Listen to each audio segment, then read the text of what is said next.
Yeah.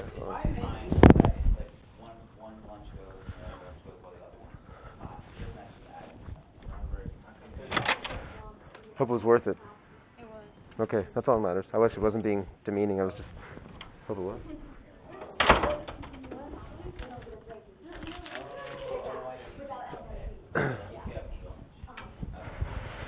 Yeah, so thinking about no SRT, and if you have a lunch, that's awful. We get out at like 2:45, or like 3 every day. That I don't care as much about that. I totally get why. I totally get the draw of it, and I agree with you guys in some ways, but that would be brutal. Public schools do it. Huh? Public schools do it. That is true. That is true.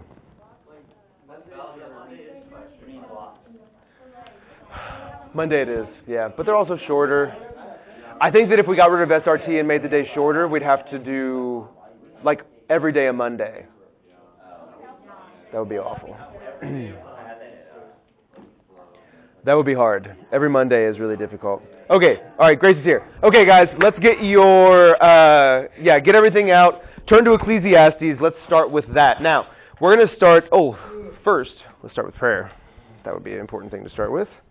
Then we'll get into all of the details of the class. All right, pray with me real quick. Grant, O merciful God, that your church, being gathered together in unity by your Holy Spirit, may show forth your power among all peoples, to the glory of your name, through Jesus Christ our Lord, who lives and reigns with you and the Holy Spirit, one God, forever and ever. Amen. All right, so Ecclesiastes. I got to turn that off, there. All right. Does this still allow me to...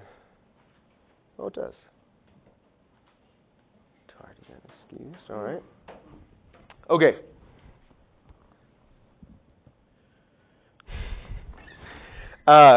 Let's just start with the questions, okay? And going through Ecclesiastes. So if you have your Bibles, please open them up to Ecclesiastes if you haven't already. I see some closed Bibles. It's going to be hard to read the word of the Lord when it's closed. I feel like today is going to be like a fake it day. Like I have to fake it till I make it. So I'm just going to fake being bubbly and being in a great mood, because I'm not, because I was up until 1 a.m. painting. We're selling our house, and so we have to paint. Nowhere.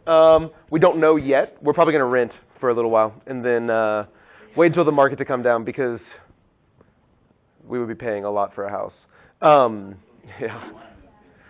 Like Broad Ripple area, like Midtown. Huh? Stop it. Stop it. Because you know that's not what he means. But I get the point. That's honestly the hardest thing about it. That destroy. Like, here's something that we're going to talk. Here's something that Trujillo will talk about in Faith and Art that we'll talk about when we get to beauty. Is it okay, like, because I love something, to not have other people experience it, right? Because beautiful things, you want other people to experience them. Like, I want another family who has, like, a baby or a 2-year-old to have that kid grow up with a peach tree, just like mine did, and, like, have it be something that is so meaningful to them. The memory for... Yeah, if they don't, I would burn their house down. No, but like seriously, it's something that has been really meaningful for my kids, and so in the same way, I want that to be, because it's a beautiful thing, something that's meaningful for other people. So, yeah, we wouldn't want to uproot it. We don't want to destroy something beautiful just because I love it, and the memory of it will be even better. So, yeah, and maybe we'll get another house and plant like an apple tree or something. I don't know. Probably not. Hard disagree, but we'll leave it for another day. Oh. I don't have my mask. That's awesome. Yeah, traffic must have been brutal. I bet that traffic's brutal.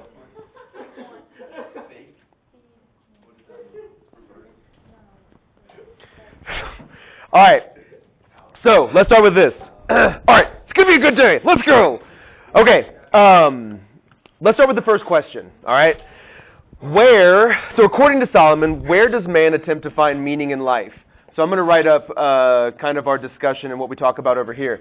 Where does man find meaning in life? So give me like a word, an idea, and then the like verse or like a scriptural like citation for it.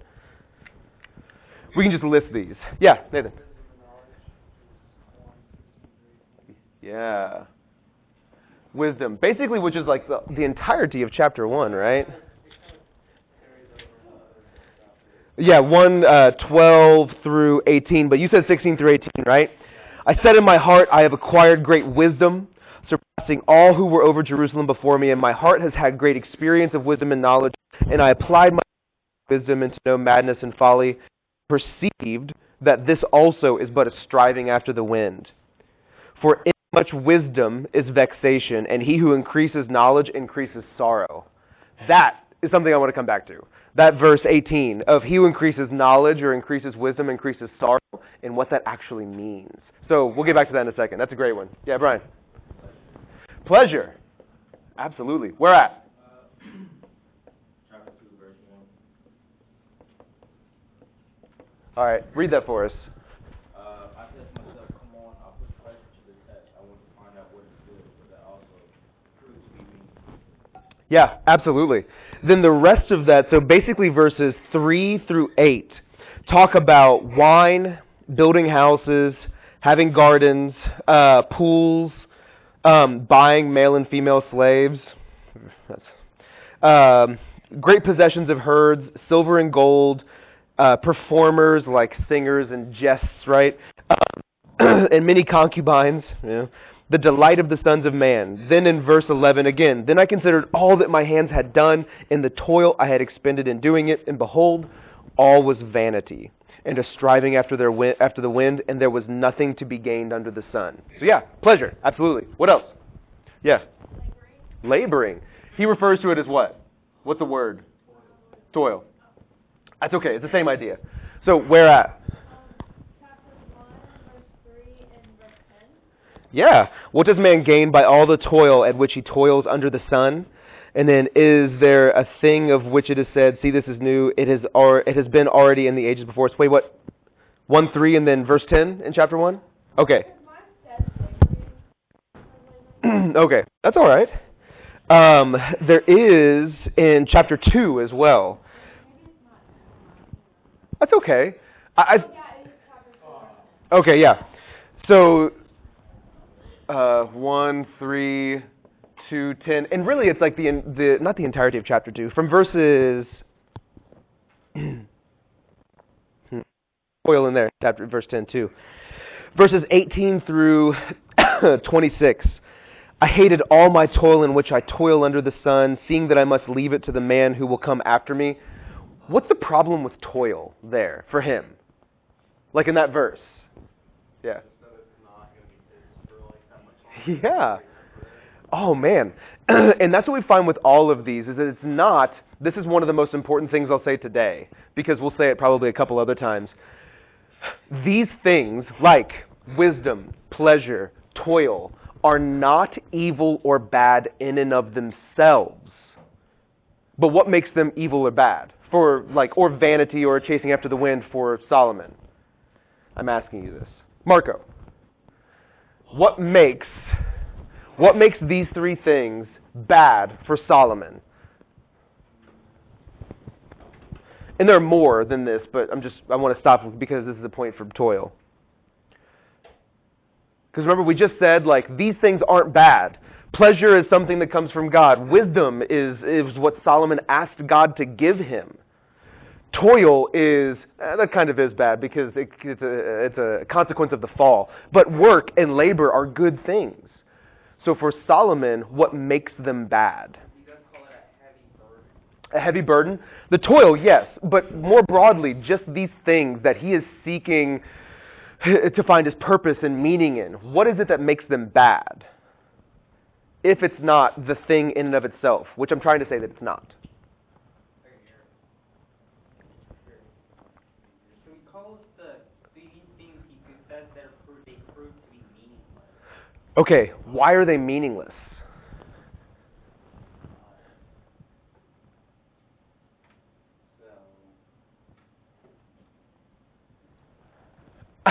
That's okay.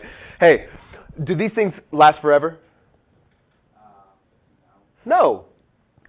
So when we put these ideas, He wants them so that he wants them to have meaning forever, so that he can God for eternity. I don't think he wants them to have meaning forever, to like have this, these things forever.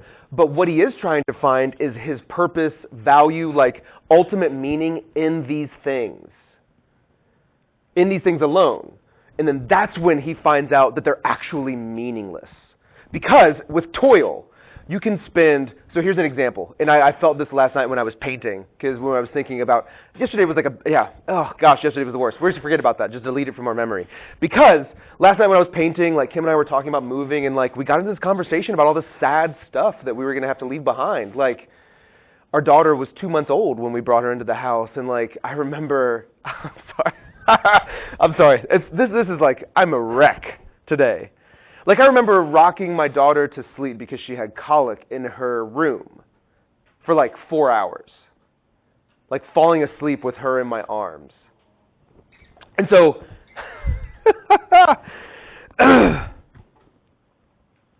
didn't plan on this. I apologize.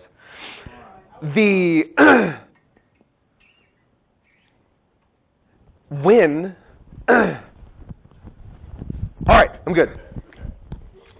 When we find that, like, we had this conversation last night, and we were thinking about, like, all of the great memories, and, like, thinking about leaving those behind for a new house. Like, it's not something that you think about when you first say, hey, I'm going to sell a house, because, like, you get excited about new house and new place and new neighborhood and stuff like that.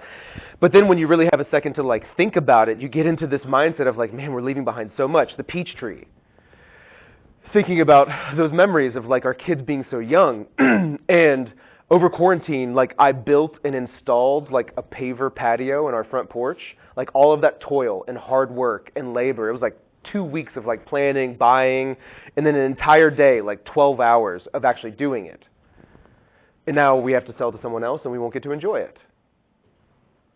If I find meaning, or if I found any value for myself in the building of that, what happens when I move? It is a vanity. It is a chasing after the wind, right? So it's not that I should never do that again and should never work hard and should never seek pleasure and happiness and I should never seek wisdom. But if those things, for Solomon, if those things are the thing that gives me reason and to live and meaning and is my purpose, that's what makes them evil. That's what makes them bad. That's what makes them, and ultimately, a vanity. So, that verse, I hated all my toil in which I toil under the sun, seeing that I must leave it to the man who will come after me. At the end of the day, we all die, and like everything that's ours will be someone else's. So what is it that thing that we have, what is it that actually means? Nothing, big term. No, because it gives us these things. It can give us like the joy and the pleasure and the happiness. But at the end of the day, like, that's all it is. It's stuff. If it's anything more, then it becomes something that it shouldn't be, right? So, all of that to say, Phoebe, that verse is a fantastic one, 2:10, because it really gets to the heart of what is problematic with all of these things. What else does Solomon say that is where we attempt to find meaning? Money, absolutely. Where at? It's 5, it starts at 5:10 and around like 5. Yeah. Yeah, absolutely. That is in the, like, wealth and honor. So it starts with money and wealth, and it comes down, and those are vanity. And then at the beginning of chapter 6, it gets into talking about, like, honor and fame. And, like, I wanted to be known amongst all of the lands. But I realized that, again, that was a vanity. It was a chasing after the wind. For sure. All right, these are all great. All of these are things that we try to seek or find meaning in, and we find that they leave Solomon, they leave him wanting more. They leave him with this overwhelming dread and sense of meaninglessness. Okay, number 2. Where does one truly find meaning in life, according to this.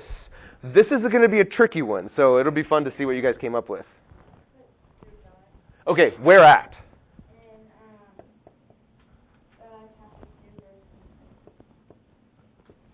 All right, let's see. Let's see if you're right. All right, verse 26. For the one who pleases him,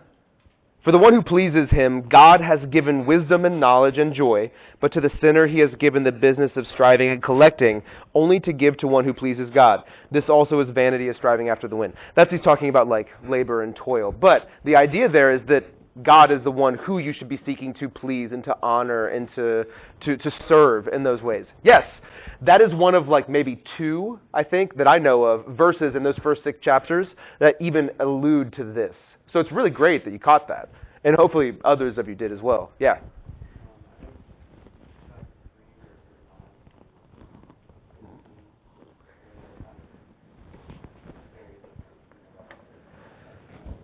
Why? Because it goes from, I mean, aside from 1 through 8, but Yeah, that's good. even though he doesn't really necessarily come up with a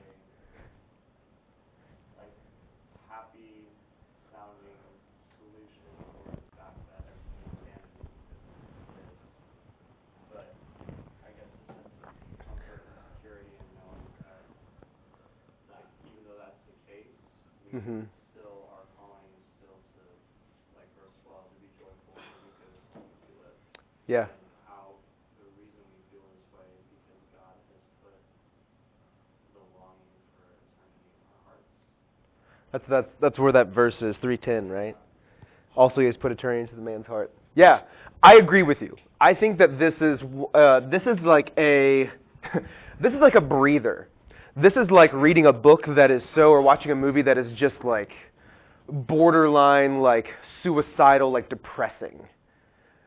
Like the whole 2 hours. But then you get like a 5-minute like, hey, they're going on a walk and like enjoying the day. It's like a breather. It's like okay. Like now I can get through the rest of this. And I don't say that like lightly. I think that that's intentional because it's all meant to say, even though this book can feel depressing, I think that this section and then the latter part of the book is that breather that helps us to see what the rest of the book is actually about. So in this, give me 1 second, Brian. In this, there's the verse 13. Also, that everyone should eat and drink and take pleasure in all his toil. This is God's gift to man. In another place in Ecclesiastes, he says, eat, drink, and be merry, for tomorrow, we will die and like we worry about anything else. A lot of people will see that and be like, oh, but like Solomon is just telling us to like, just, YOLO, right? Like just to live up the day. Do you think he's actually talking about that? Especially when that falls in this section that you're talking about, Nathan. What does he mean when he says, eat, drink, and be merry? Don't make it like your end-all be-all, but just enjoy it. Yes! Like, I've heard a sermon once on that, on Ecclesiastes, and he brings this up, and he used this verse to talk about how Solomon has clearly, like, lost his mind because he's telling us to, like, find this value and purpose in, like, our eating and drinking. Like, number one, drinking's a sin, right? Like, thank you for giggling at that. Oh, I know. But the other side of this is to say, like, these are physical things. How do we find merriment in them? That's not the point. The point is that we actually rightly order eating, drinking, and being merry to where it's not the end-all, be-all, but it's something that we just find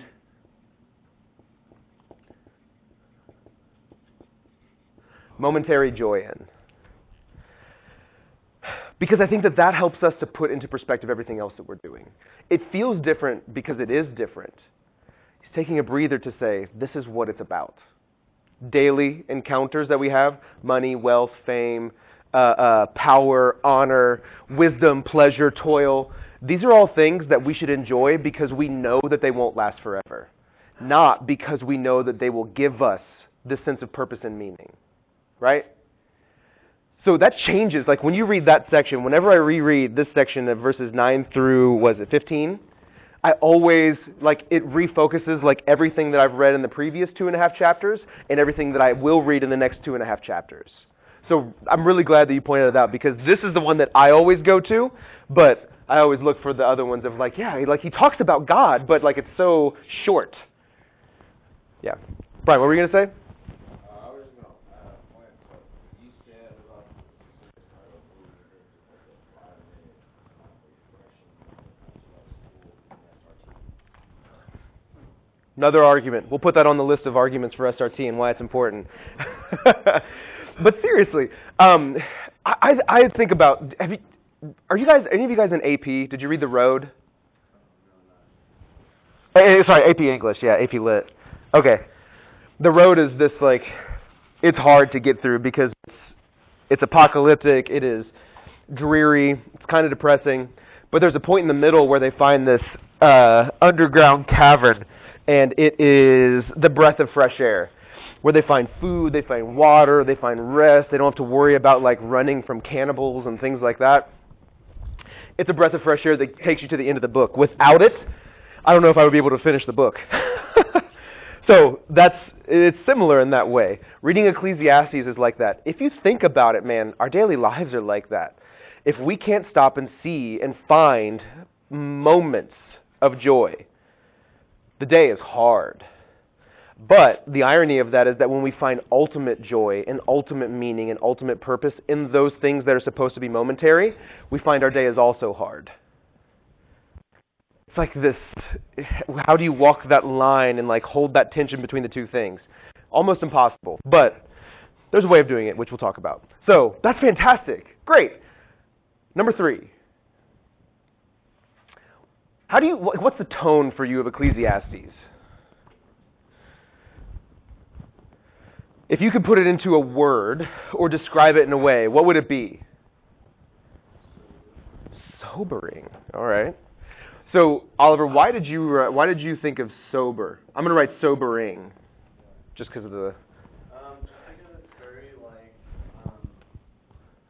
it's almost like he's preaching and is like, yo, you guys are like this is what I have in my life. Like you can't pass me through all these things. And like I have like had the greatest of all things. It's like, you know, I've had workers, concubines, all this riches, and like that I'm not happy.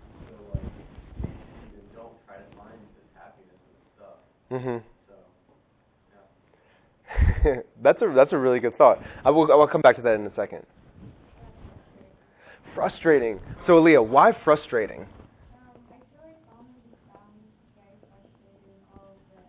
And it like really irks the fact that and like just angry. It's like one of the verses really starts with I hated my life. Yeah. And it's like he's trying so hard to like preach a certain thing and it's like nobody's listening. That's what I'm feeling. Yeah, absolutely. It is, oh man, that's so good. Because it is. When he says, I hated my life, and the irony of that is that he only hates his life because he saw these things as being the end-all, be-all. But like also, how do you get out of that?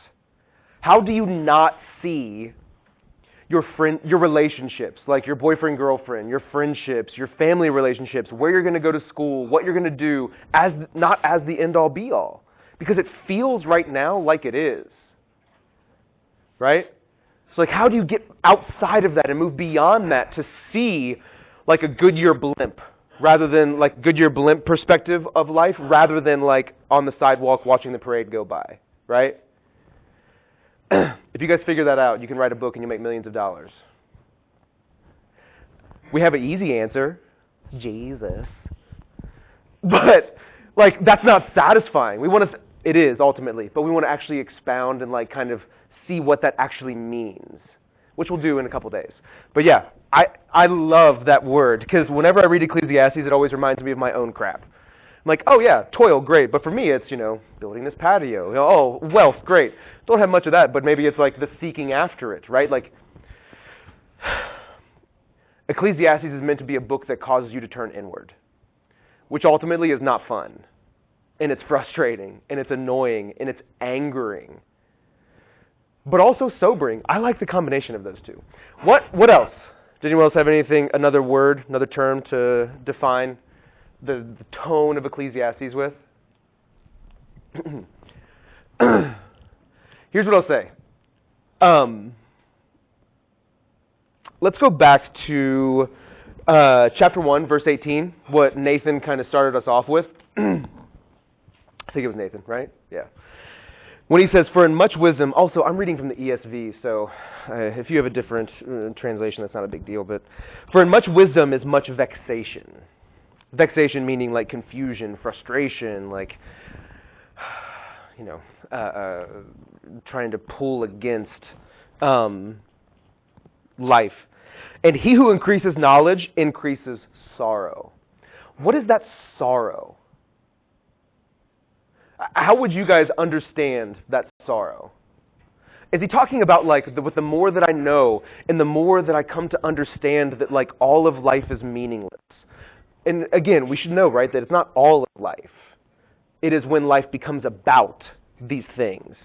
When all of life is meaningless, that creates sorrow. Is he talking about like sadness? Like it just makes him sad and then you move forward? You're shaking your head, Macy. What does he mean then?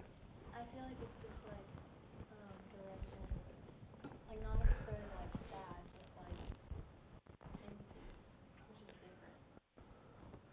Empty. But where does that emptiness come from? Where does that understanding of emptiness come from? It's okay. I like where you're going there, though, because I think you're right, obviously.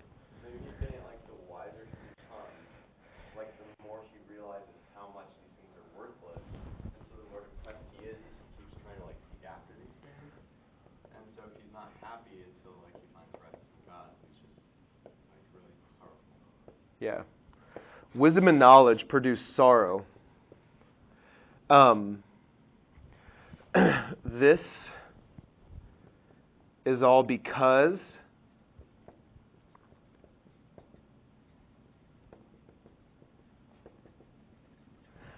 of what Oliver said, his own self-realization. It is sorrow in the sense of a sadness because now I'm aware. Solomon has gone from the individual who his visual noise is concubines, it's his gardens, it's his palaces, it's his decadence, it's his fame, it's all of those other things. And now he's found a way to sift through that to actually see what his condition is, right? Knowledge produces sorrow because he realizes that his life is meaningless. Because he has tried to find meaning in temporary, meaningless things. So whenever I read Ecclesiastes, yeah, like it's depressing and it's hard and it sucks at first. But man, when you get to chapter 3, when you get to chapters like 7 through 12, it's one of the most encouraging books. It is an encouraging book. Because Ecclesiastes is a way of highlighting knowledge and purpose and identity, who we are as humans, what we try to do with our lives, and where it's actually good and where it's bad. Solomon is telling us, like, where not to go. Don't find meaning in where you go to school. Don't find your identity in all these other, like, pointless things. Find it in something that matters. And at the end of the day, that is God, for him. Big picture God. But also in, like, the momentary joys of the day and seeing them for what they truly are. Because if you don't, then you become like a curmudgeon. You become like Gru. Have you guys ever seen Despicable Me? You become like Gru in the beginning of the first one where like everything is awful. If you don't see any value in like those little things. But again, the irony is don't see ultimate value in them. So, I appreciate that verse 18. Because it highlights that with much knowledge comes much sorrow because it means that we can no longer live in ignorance. That's hard. That's why this class is hard. Because it forces you to face things that you probably either I don't want to face or never thought to face. That's why last night for me was really hard and clearly is carried over in today because I'm forcing myself over the last like 24 hours to face things that I haven't wanted to. It does. Like, it's hard. But man, if you don't, that is worse. That is worse than anything else. I was going to be really hyperbolic, but we're not going to go there. Okay, so here's what I want to do. Let me give you this one quote, and then we'll move on from Ecclesiastes. Ecclesiastes is not meant to be a feel-good book, but it's meant to disquiet our souls. So let's write it this way. Ecclesiastes is meant to disquiet our souls. Its skepticism and its frustration with life is actually meant to help us see like where we find meaning in life. And this is from chapter 7, which you guys didn't read. It's also a book that I think that you guys might have read in the past, but whatever. The heart of the wise is in the house of mourning, but the heart of fools is in the house of pleasure. Let me say that one more time. The heart of the wise is in the house of mourning, but the heart of fools is in the house of pleasure. That's this. But he gives us the inverse where the fool is the one who exists only for and only in these meaningless things. Ecclesiastes is meant to show us the way, but it's our job to try to figure out what that actually looks like. Okay? So, any final thoughts, questions, anything about kind of what we've worked through and talked about? I love Ecclesiastes. Like, it's a hard book to read, but it's like watching a really hard movie or reading a really difficult book. Difficult in the sense of like, it's like me reading Catcher in the Rye every June. Like, it's fun, but it's not like, I wouldn't say it's like fun, because every time I feel like I have an existential crisis when I read it. But it's good. Yeah. So, here's where I want to go with this. Let's finish out the last 20 minutes or so of today with this conversation. So for Pascal, this predicament of like where we try to find purpose and where we try to find like ultimate value and meaning in our lives is meant as an invitation to Christian faith. Because in Christian faith, there is a home for that desire and that search for meaning and purpose. We're called to open ourselves up to the nagging and growing awareness of both our finitude, that we will eventually die, and our imperfection, our wretchedness, right? Against the greater reality of what Aaliyah noted, God. The goal, I'm going to read this from my notes. The goal of that is that we would have a full human response, even when we build up diversions. Michael V. Fox clarifies, Ecclesiastes is not an encouraging theology, nor is it meant to be. The author sets out to open our hearts. So here's how you should read Ecclesiastes. You should read Ecclesiastes in the same way that you, or for the same reason, I guess, that you rip off a Band-Aid really quick. To one, get it over, and two, to see what's on the other side.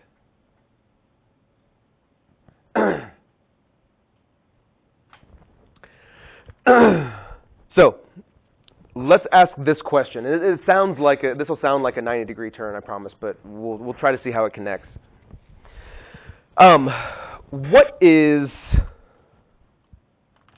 We've talked so much about like what we consider to be like the most important thing in our lives, like the end-all be-all. I think there's a word for that biblically, and it's called worship.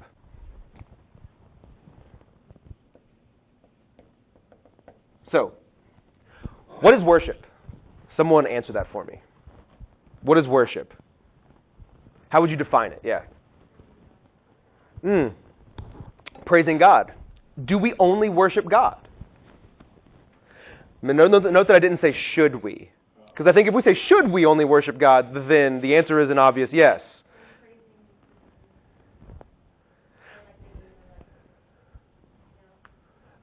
What is the, part of that?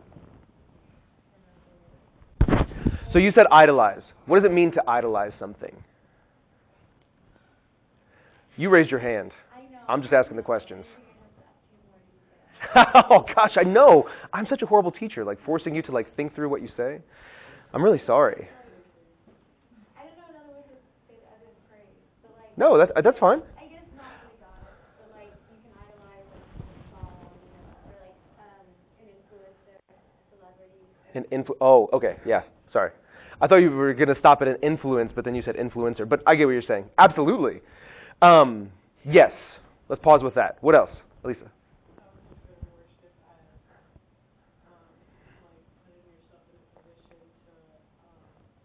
Show glory to whatever you're, like, for whatever Mm-hmm. Hmm. Yeah, absolutely. Whatever you put your mind and your energy towards. Yeah, I like that. Nathan. Wherever you prioritize your focus. So let's tease that out a little. If my priority, today is my kids, does that mean that I'm idolizing my kids or that I'm like worshiping my kids? No, but it's more like a general idea of like where is it's not always even maybe in your actions, it's just your thoughts. That's an important distinction. Prioritize and when like you can prioritize your family, you can prioritize maybe your job at times, but I mean you always hear this thing where it's like a fake family and work or something. Yeah, yeah. Top three priorities. Yeah. So what are you when you're prioritizing your family, where is your mind, where is your motive, I guess, in that? Are you worshiping God as you prioritize your family, as you worship Him? Like, are you prioritizing God in your work, or is it for selfish gain, or is it because you just love your job so much that you just like, and it's not focused on God and glorifying Him, I guess. Yeah. Yeah. No, I love that. Thanks for that explanation. That really for me is I think it's important to distinguish that like worship is not always like focusing on something, but it's more of what you had said at the end of that. It is where your mind is focused.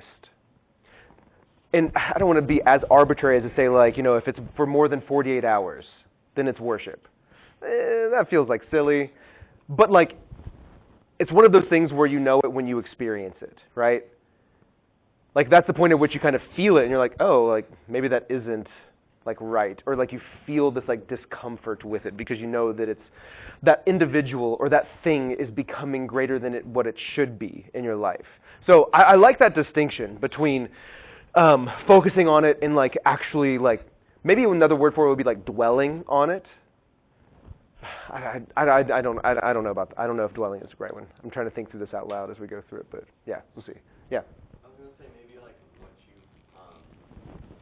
like your value, right? Hmm. And like what sort of you allow to tell you who you are. Okay. So like if you like for me I love music, but like if I make that something that like a part of who I am and I feel like I'm not myself without music, then I think that's kind of worshiping music, which is not good. Yeah. No, I appreciate that. Let me give you my definition, which kind of wraps up a lot of what all of you guys have said. Worship is reverence.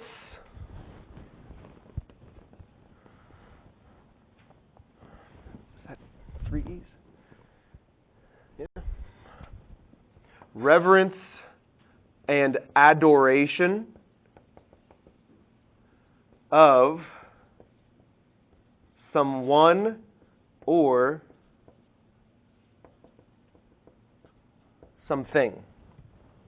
So reverence being like that. You revere it, you respect it, like you see it as having like this worth.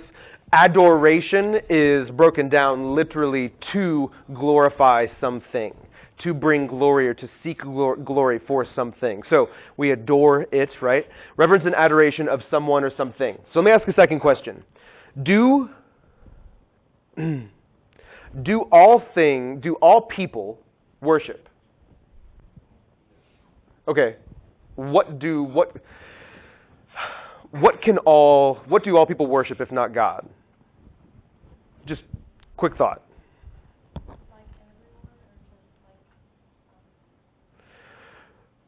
I mean, just different things, right? Like, what are some examples of things that people can worship? Other people, sure. Yeah. Yeah, stuff like that, absolutely. Jobs, yeah, for sure. The heart of, I think, that question is trying to see it's trying to get out of this mindset of we either worship God or we don't worship. Which I think that many of you probably wouldn't have that mindset. But I think it is important to note because of the fact that, so tomorrow, Thursday, we're going to watch this video by this guy. His name is David Foster Wallace. And it's called This Is Water. And one of the things that he says is that all humans worship. They either worship God or themselves. Like something outside of themselves, something like a transcendent thing, or themselves. So how would, maybe this is a better question. So with Macy, your point. Because you said friends, right? Like other people? Yeah. Okay. How would worshiping other people actually be an act of like self-worship? Because if we go by what David Foster Wallace says, right? You either worship God, something outside of yourself, or yourself. It's not actually worshiping other people or clothes or shoes. It's actually worship of the self. How is worshiping other people actually an act of, or adoring other people, right? Like reverence and adoration of other people, worship of the self.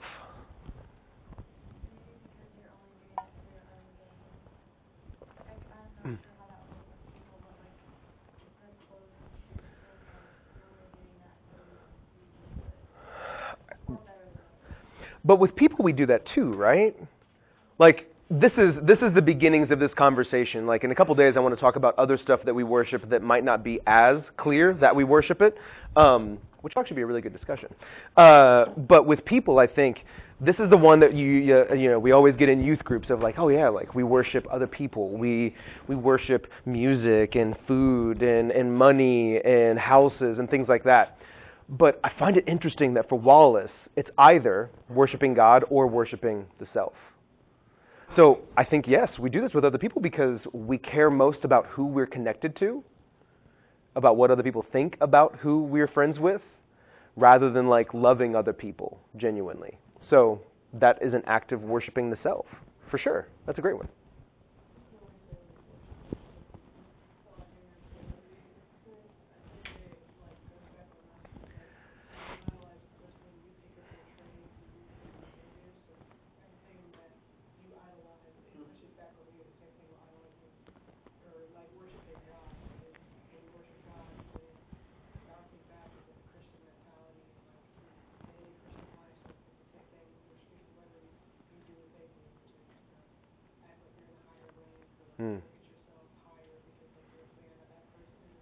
Yeah. No, that's really good. It has this like mirror effect. Yeah, that's a fantastic point. Because it is, yeah, we'll just leave it at that. Because you explained that perfectly. So, all right. The point that David Foster Wallace desires to bring up is that at the end of the day, we have to see ourselves as either worshiping something outside of us or worshiping ourselves. When we realize that, we have to understand what worship actually entails. So it's not a matter of figuring out if we do, but of what. That's the most fundamental thing. So worship, let me give you this last thing, and then we'll probably just end there. Yeah, we'll probably just end there. Worship, for our purposes, is going to be interchangeable with love. Because, like, if you talk about what you worship, you talk about what gets your primary love. What is the thing that you love most? In the literal sense of the word love, which is the thing that you put all of your care, your passions, your desires into the most. That is an important part of this conversation, because when we talk about worship and love as being not necessarily a remedy, but or not a solution, but a remedy to this problem of like our condition or recognizing it, what we find then is that we have an end that we can point our lives toward. What really counts and what matters and why Ecclesiastes is so important is what is that end? For Solomon, it's wisdom, pleasure, toil, money, honor, fame, wealth, all of that. And we find there's meaninglessness. For us, what is that thing? So in the coming days, we'll expound a lot more on that and talk more about that connection between worship and love. Okay? So, last thing. Worship is I'm just going to read this. Worship is an innate part of human life that allows for humanity to find meaning and ultimate joy. Deep, sustainable joy. Worship is an innate part of that. Once we realize that, then we begin to think through what do we worship. All right? So, we'll end there. Thanks, guys. In a few minutes early. Beautiful. All right.